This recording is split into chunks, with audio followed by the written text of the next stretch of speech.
Bhadradri Kothagudem railway స్టేషన్లో బాంబుల కలకలం రేగింది.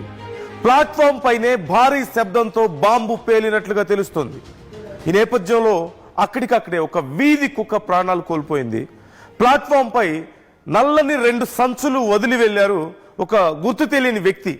ఈ 2 సంచుల్లో సుమారుగా 24 నాటు బాంబులు ఉన్నట్లుగా గుర్తించారు. సంచిలోని బాంబులను ఆ వీధి కుక్క కొరకడంతో ఒక్కసారిగా అవి పేలి ఆ కుక్క అక్కడికక్కడే తునాతునకలైనట్లుగా తెలుస్తోంది. ఈ భారీ శబ్దం రావడంతో అక్కడ ఉన్నటువంటి ప్రయాణికులు అందరూ కూడా పరుగులు తీశారు. ఈ నేపథ్యంలో రైల్వే పోలీసులు డాగ్ స్క్వాడ్ రంగంలోకి దిగారు. జిల్లా వ్యాప్తంగా కూడా తనిఖీలు చేపడుతున్నారు పోలీసులు. అప్రమత్తంగా ఉండాలంటూ నగరవాసులకు సూచనలు చేస్తున్నారు. అయితే అసలు ఈ నాటు బాంబులు ఎక్కడి నుంచి వచ్చాయి, ఆ వ్యక్తి ఎవరు, అక్కడ ఎందుకు వదిలి వెళ్ళాడు, రైల్వే ట్రాక్ మీద ఎందుకు వదిలి వెళ్ళాడు